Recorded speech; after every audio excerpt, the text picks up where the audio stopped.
estudantes do 8º ano, sejam bem-vindos. Estamos aqui para mais uma aula de língua portuguesa e nós vamos pensar um pouquinho nos conteúdos de língua e discutir um pouquinho os nossos textos, as nossas atividades. Eu sou a professora Itamara, vocês precisam separar o material, então um caderno, uma folhinha para anotação, lápis, borracha, caneta, apontador e o dicionário de língua portuguesa.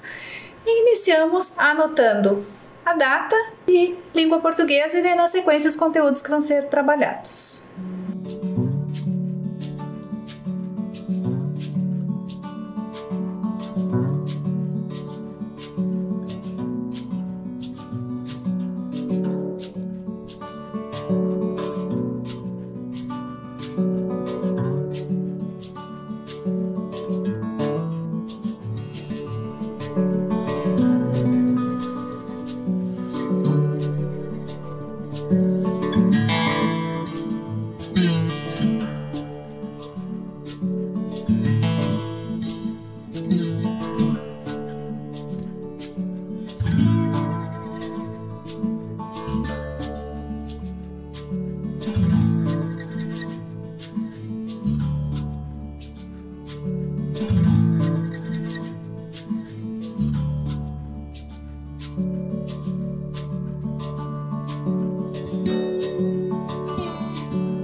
Então, nós iniciamos a nossa aula pensando um pouquinho nos conteúdos que nós discutimos na aula anterior. Então, nós trabalhamos com o gênero narrativo, conversando um pouquinho sobre os gêneros desse tipo de texto, né? Trazendo lá o romance, o conto, a fábula e o apólogo, que foi o texto que nós iniciamos o trabalho e iniciamos a discussão na aula 22.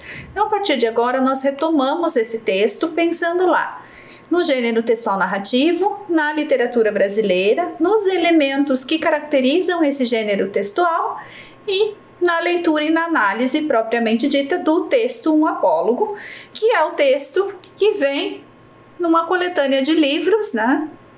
A capa do livro aqui para vocês observarem e depois nós conversamos um pouco mais sobre ele, identificando alguns outros elementos. Nós vamos começar ou retomar a nossa conversa sobre narrativa trazendo aqui uma coleção de capas de livro. E aí tem vários que vocês já conhecem as histórias, conhecem ou pelo menos a capa, os autores, né? O primeiro livro é do Jorge Amado e aí nós vamos trazer um pouquinho essa ideia de que gêneros que eles são. Então, o Malbataan, que é o Homem que Calculava e Outros Contos. Aí pensando um pouquinho mais lá, Monteiro Lobato e as fábulas, são várias fábulas que foram contadas e recontadas pelo Monteiro Lobato. A Poliana, quem gosta de novela, tem a versão da Poliana em novela, na TV, e a versão escrita do livro da Poliana, trazendo a história dessa menina e a novela vai acontecendo a partir do livro. Então nós vamos pensar, voltando para o Jorge Amado, Capitães de Areia, um romance, é um texto mais longo, mais denso, que exige mais dedicação do leitor. As crônicas, que são textos curtos, que têm uma relação com a realidade, com o cotidiano.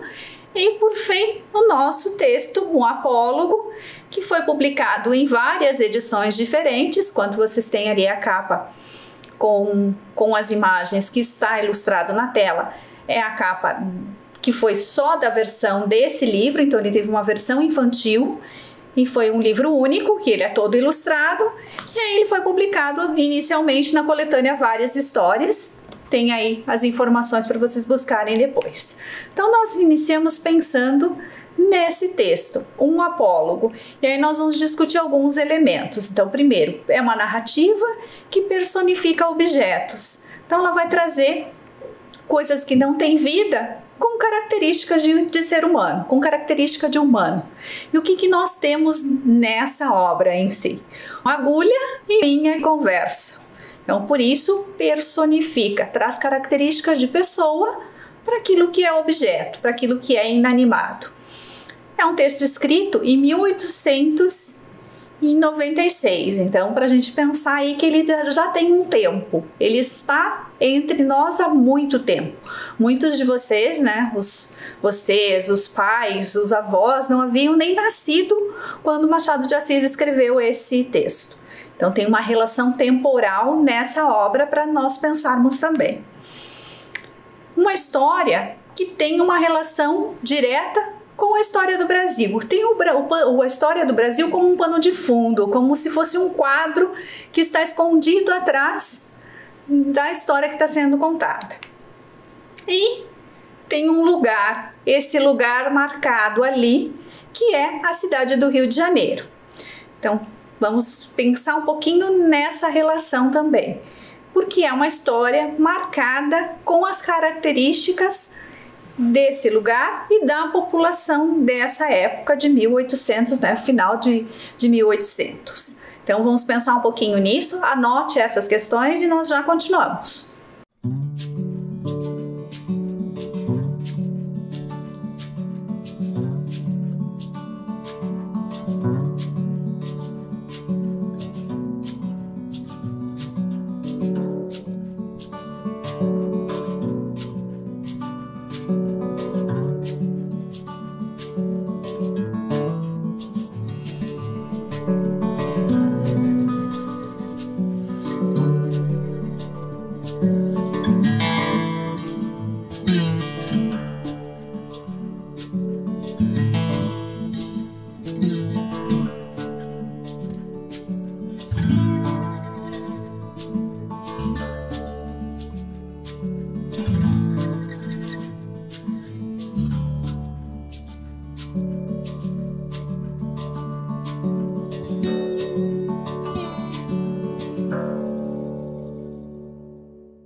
Continuando as nossas discussões, nós iniciamos aí com uma pergunta.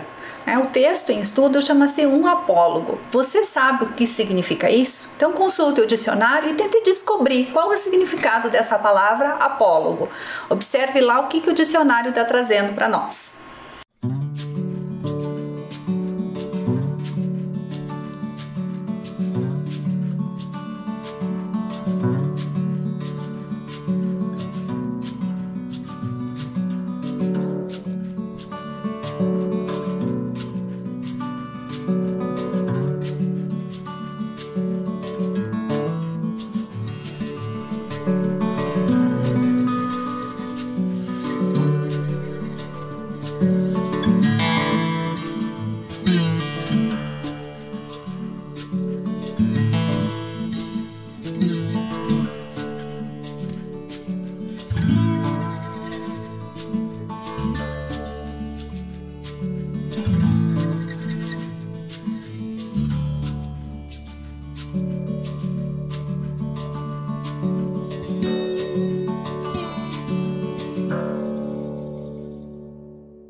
Observando lá, nós temos a imagem do dicionário trazendo o apólogo numa definição de que é uma alegoria e que traz a personificação dos objetos. E aí, para a gente avançar um pouquinho mais, pensando lá, o texto chama-se um apólogo.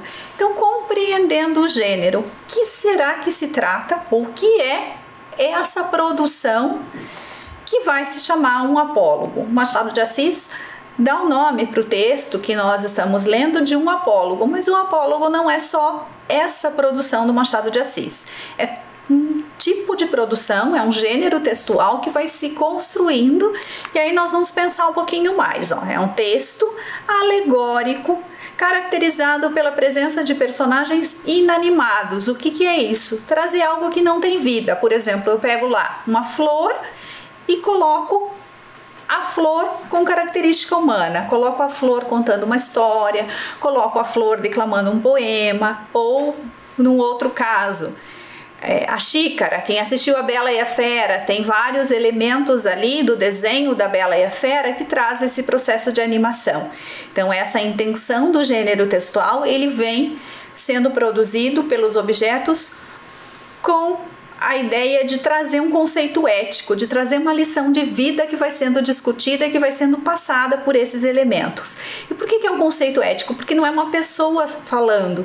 Então, traz essa ideia do ensinamento pela fala de outra coisa, de outro elemento, como diz assim, você ser humano, você sujeito, você pessoa, compreenda esse processo.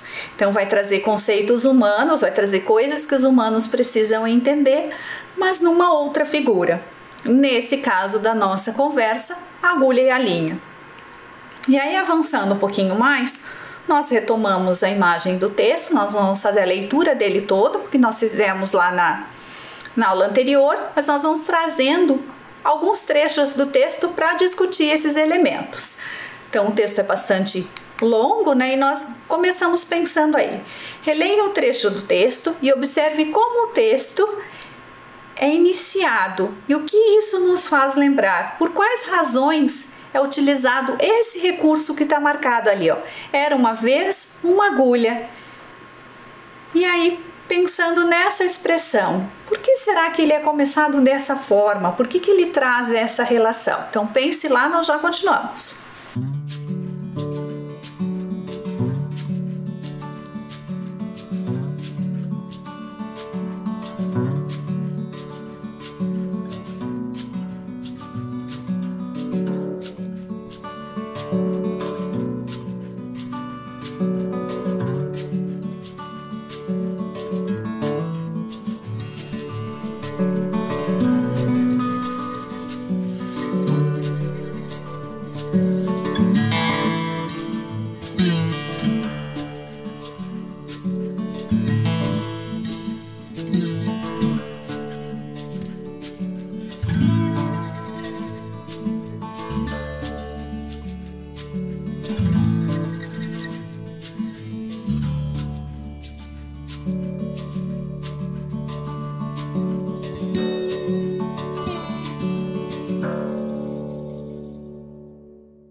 Pensando nesse início do texto, em que ele diz lá, era uma vez uma agulha que disse ao novelo de linha, pensando nesse trechinho do era uma vez, que é iniciado o texto, e qual é a finalidade dessa expressão, né? Uma frase característica dos contos de fada. Quem gosta das histórias lá do Chapeuzinho Vermelho, os Três Porquinhos, reconhece essa expressão. Mas ele faz uso dessa expressão, mas o gênero que ele está tratando não é especificamente o conto de fadas, porque os elementos vão ser outros. Embora tenha essa relação com a narrativa, ele vai mudando os elementos que vão vir aí. Então anote a resposta e vamos pensar um pouquinho mais. Lá. Quem inicia a conversa? Qual é o tom do diálogo entre os personagens? Então, quem está fazendo esse processo de conversa ali? Quem está provocando o diálogo? E qual que é o tom que ela está utilizando para essa conversa?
Pensando lá, ó, quem inicia a conversa e qual é o tom do diálogo? Era uma vez uma agulha que disse ao novelo de linha: por que você está com esse ar toda cheia de si? E pensando nesse processo ali, quem é que inicia ou quem é que dispara a conversa? É a agulha, e ela demonstra uma certa arrogância, um comportamento prepotente. Ela está avaliando a outra, avaliando e fazendo um processo de avaliação nesse início de conversa, porque ela diz: por que você está com esse ar toda cheia de si? Por que você está assim? Então, ela inicia questionando sem, digamos, criar um processo de interlocução. Ela vai fazendo essas perguntas de um modo muito direto, muito objetivo. Então, trazendo esse processo ali para o texto. E aí, pensando um pouquinho mais. No trecho, e falarei sempre que me der na cabeça. A palavra em destaque, cabeça, tem qual sentido? Foi esse sentido atribuído pela linha no trecho que cabeça, senhora? A senhora não é alfinete, é agulha, agulha não tem cabeça. Então, os sentidos atribuídos nesses trechos, eles são os mesmos? Tem a mesma ideia de cabeça que está vindo aí para essa discussão? Reflita lá, nós já retomamos.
Então, pensando nesse trechinho, observe lá no texto.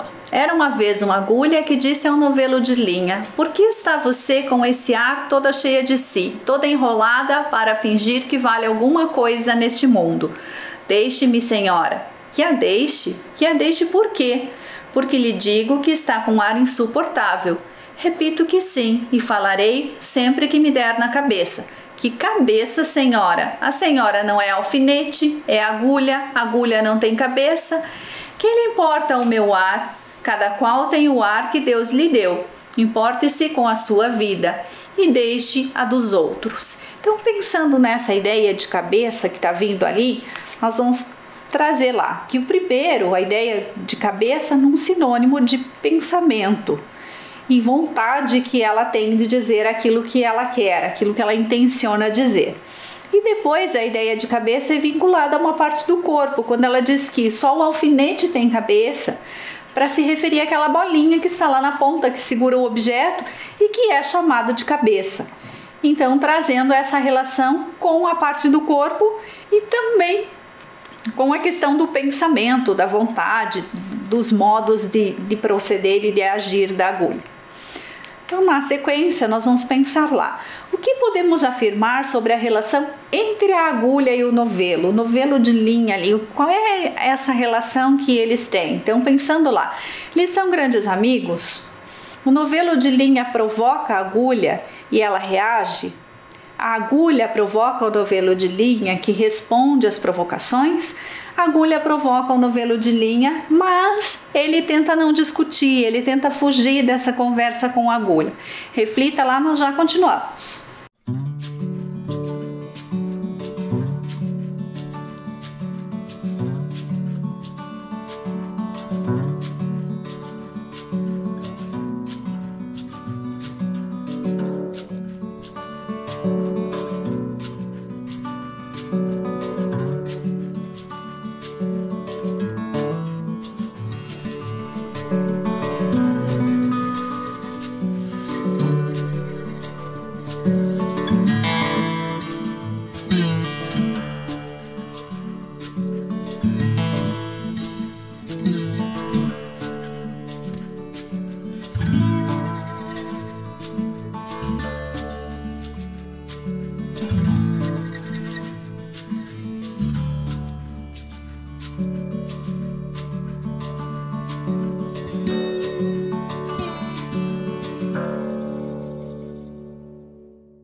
Então, pensando nessa relação da agulha e da linha, eles não são amigos.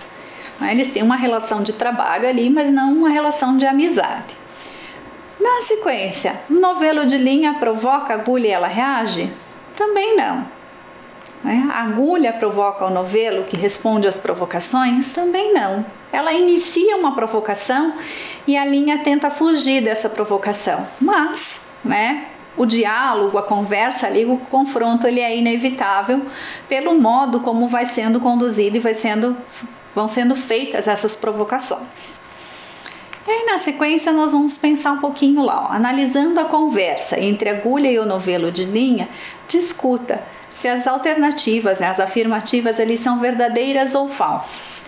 E aí, pensando, né, o novelo de linha, mesmo tentando, né, fugir dessas provocações da agulha, o que nos faria pensar que ele faz parte desse processo, né, que ele seria humilde e estava com um ar todo cheio de si, de superioridade, dando pistas da personalidade, ou a agulha demonstra estar incomodada com o ar de superioridade do novelo de linha e por isso começou com as falas em tom de provocação. Mas se nós considerarmos que a agulha já estava com aquele ar e ela dá início às provocações, então a quem cabe esse ar de arrogância, esse ar de teimosia que está ali? E as afirmações que estão ali, elas são verdadeiras ou elas são falsas? Reflita a partir do texto, nós já continuamos.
Pensando nessas relações entre a agulha e a linha, nós teríamos lá a primeira alternativa como uma alternativa falsa.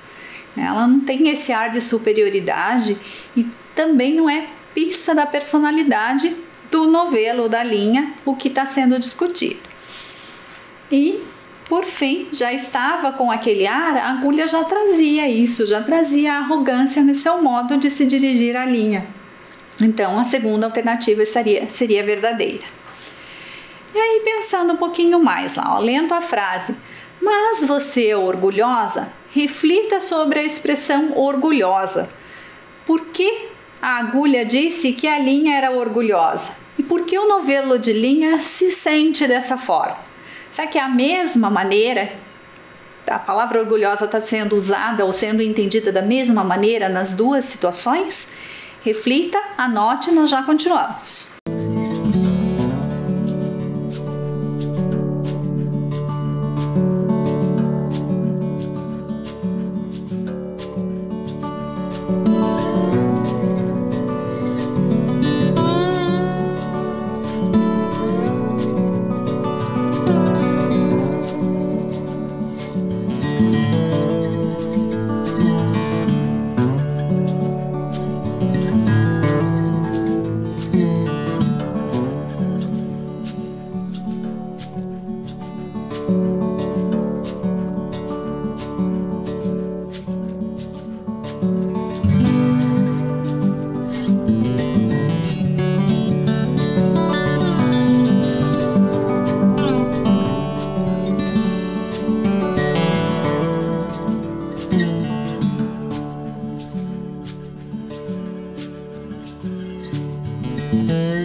Repensando a palavra orgulhosa, observe lá.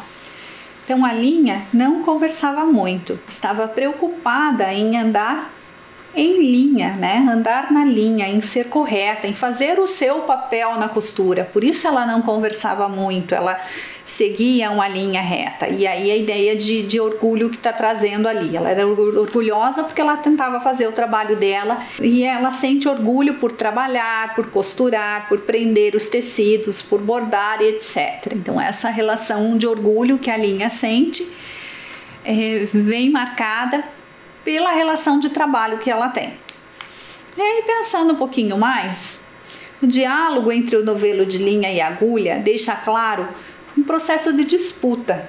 E o que eles estão disputando? Então, eles estão disputando para ver qual deles tem mais valor, se elogiando mutuamente ou discutindo sobre os vestidos e os babados. Então, reflita um pouquinho lá, nós já continuamos.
Retomando esse processo para identificar que disputa que está acontecendo aí, observe lá no texto. Mas você é orgulhosa. De certo que sou, mas por quê? É boa, porque coso então os vestidos e enfeites da nossa ama. Quem é que os cose senão eu? Você fura o pano, nada mais. Eu é que coso, prendo um pedaço ao outro, dou feição aos babados. Sim, mas que vale isso? Eu é que furo o pano, vou adiante, puxando por você que vem atrás, obedecendo ao que eu faço e mando. Também os batedores vão adiante do imperador. Você é imperador? Não digo isso, mas a verdade é que você faz um papel subalterno, indo adiante. Vai só mostrando o caminho, vai fazendo o trabalho obscuro e ínfimo. Eu é que prendo, ligo, ajunto. E aí, pensando nesse processo, quando a gente está pensando nessa disputa que vai acontecendo ali, elas estão disputando para ver quem tem mais importância, quem tem maior valor no processo de costura que está sendo desenvolvido. Então, a alternativa A. E aí, na sequência, no trecho, sim, mas de que vale isso? A palavra isso está substituindo qual elemento? Então, observe lá.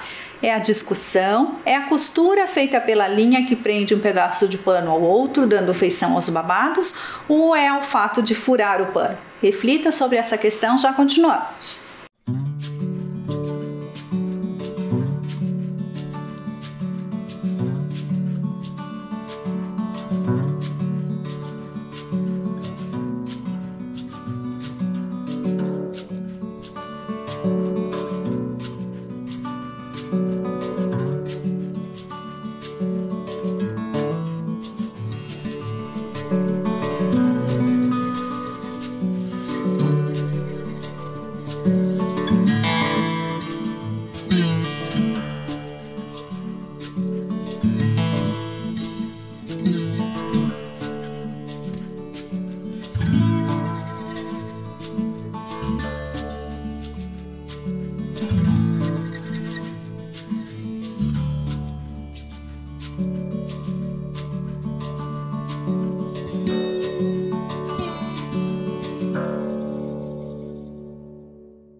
Então, pensando nessa relação, a palavra isso, ela está marcada na costura feita pela linha que prende um pedaço de pano ao outro, dando feição aos babados. Então, quando a gente relê esse trechinho, e aí na sequência diz lá, sim, mas que vale isso? Que vale esse trabalho de costurar, de prender e fazer, criar a costura em si?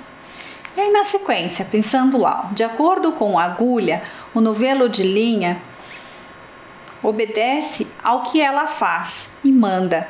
O que permitiu que a agulha chegasse a essa conclusão? O que faz com que ela pense dessa forma, que é ela que dá o comando, que é ela que faz esse processo de ditar quais os caminhos que a linha vai seguir? Então, o fato dela ter uma função superior à ocupada pelo novelo de linha, o fato dela acreditar que ela abre o caminho quando fura o pano, o fato de acreditar que somente o trabalho em equipe pode ter um bom resultado. Então reflita sobre essas questões, nós já continuamos.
Então observe, quando a agulha traz essa fala, quando ela vem propondo que ela tem uma função importante, ela está trazendo para nós o fato de acreditar que ela abre o caminho quando fura o pano e dá início para o processo que a linha vai fazer.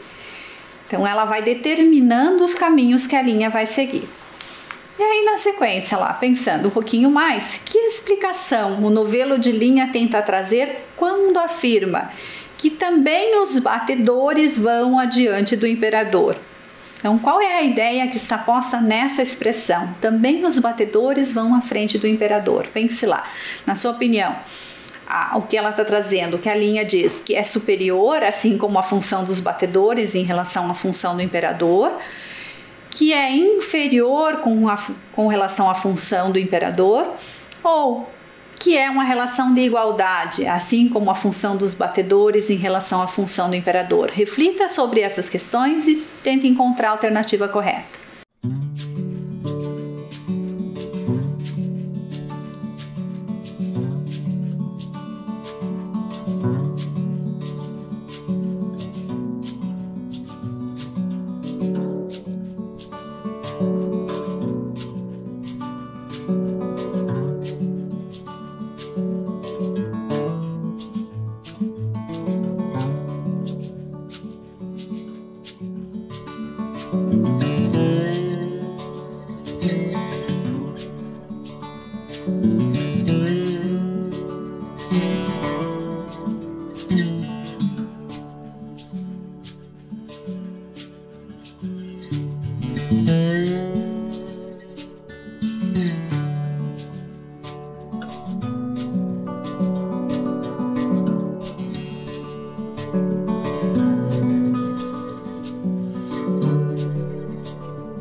Então, refletindo um pouquinho ali sobre essa expressão, né, dos batedores vão adiante do imperador, nós teríamos que, na opinião da linha, a agulha teria uma função inferior, assim como a função dos batedores em relação à função do imperador, porque o centro das atenções, né, a figura mais importante seria do imperador. E aí ele tem os batedores que vão abrindo caminho, que vão criando esse processo para a passagem do imperador. Então, nessa relação que a linha está trazendo e tentando explicar para a agulha o que ela está pensando. E aí, na sequência, né, ao questionar, você é o imperador? que a agulha insinua para a linha? Então, reflita lá um pouquinho, quando a gente está pensando nessa frase, o que ela está trazendo? Pense um pouquinho, já continuamos.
Então, pensando lá na questão, você é o imperador, o que a agulha insinua? Então, vamos refletir um pouquinho. Ela menospreza, ela diminui a condição do novelo de linha, pois esse não é o cargo dele. Ela elogia a condição do novelo de linha ou ela questiona para saber de fato se o novelo de linha tinha essa função, tinha a função de imperador? Então, observe lá que é um processo de questionamento. Ela está tentando discutir qual é a função da linha nessa etapa. E aí, pensando um pouquinho mais, nós temos aqui uma questão que você vai refletir e ela não tem resposta, uma resposta pronta, uma resposta certa. Você vai pensar um pouquinho nesse trecho e vai discutir as questões pensando sobre elas. Então diz lá, alguém tem razão na discussão travada pelos personagens? Será que a agulha tem razão? A linha tem razão? Quem teria razão? Ou estão as duas certas? Estão as duas erradas? Reflita sobre essa questão. Que conselhos daríamos para eles a respeito da disputa? É possível o trabalho de um sem o do outro? Dá somente para a agulha trabalhar ou somente para a linha trabalhar? Reflita sobre essas questões, nós já continuamos.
Feitas as anotações, nós vamos para a etapa seguinte. Então, observe a expressão. Mas a verdade é que você faz um papel subalterno. Qual é o sentido da palavra subalterno? Reflita um pouquinho sobre essa expressão. Vê se vocês conseguem chegar a um sentido, a um significado dentro do que está sendo discutido no texto.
Pensando no sentido da palavra subalterno, observe lá, né? Seria um trabalho inferior, sem muita importância, de menor relevância. Então, nessa ideia que elas estão trazendo lá, né? Que a agulha faria um papel subalterno, um papel sem muita importância.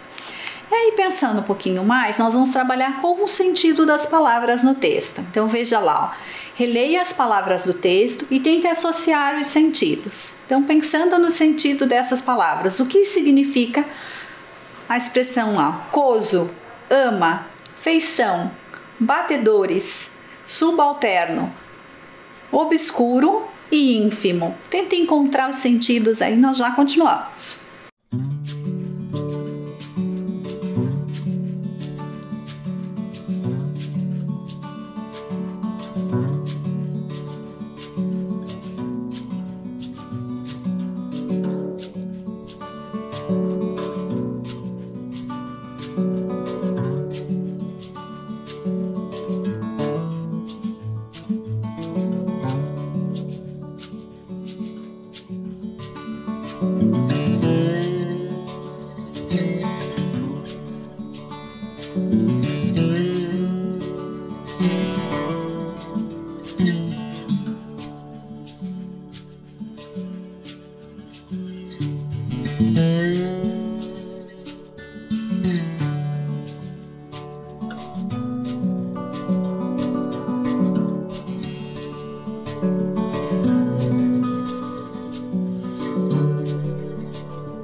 Então, observando lá, quando nós pensamos na palavra coso, a ideia é de costuro, né? Vou costurando, vou cosendo, do verbo lá, coser. Ama, patroa, feição, aspecto feio, não tão bonito, não tão agradável. Os batedores são os soldados que vão na frente do imperador, na frente da realeza, a ideia do rei, de pessoas importantes. Subalterno, que é inferior, que é secundário.